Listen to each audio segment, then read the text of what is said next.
What is up guys? Summer na nga talaga. Pero staycation muna kami ni Moma kasi kabuwanan na niya kay Baby A. According sa obigay ni Moma, anytime or any day this month, manganganak na siya. So dala-dala namin yung mga gamit na kailangan para sa panganganak niya. Kahit saan man kami magpunta. At kailangan niya na rin maglakad-lakad ng madalas para mas makatulong daw sa panganganak niya. Way ba explain ko? So everyday meron kaming itinerary na pinupuntahan para saan siya pwede maglakad-lakad. And ngayong araw naisipan nga namin na mamasyal muna ng konti para mabawas-bawasan naman yung bagot dito sa bahay. So gala lang muna kami dito sa may Yupenco Mall, Ayala.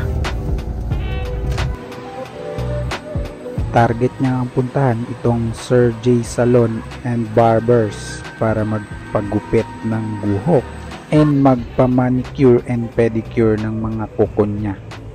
Almost 1 year na kasi siyang hindi nagpapalinis ng kuko.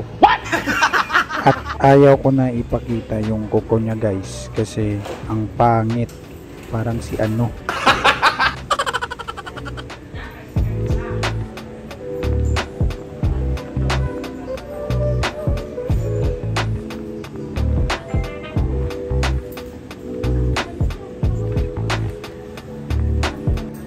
Time check, it's 7:10 at hindi pa rin tapos si Moma sa manicure session niya.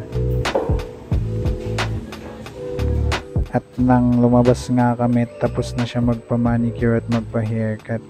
Wala nang tao sa loob ng mall at magsasara na ito at kami na lang yung nasa loob. Alright, pauwi na kami ni Moma. Sana all. Ulit doon. Ulit katong agad.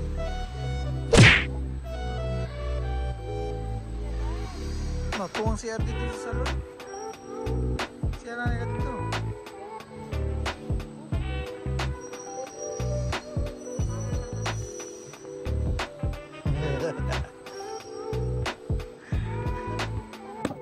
Kasirado na kami. Saraduhan na po kami dahil sa buko ko.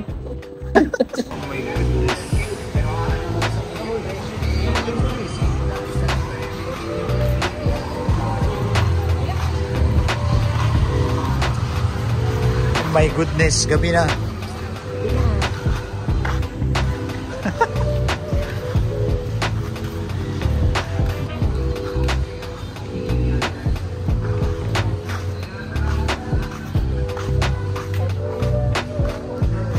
At hindi ko na nga alam kung paano tatapusin tong vlog, kaya ganito na lang, bigla na lang mawawala.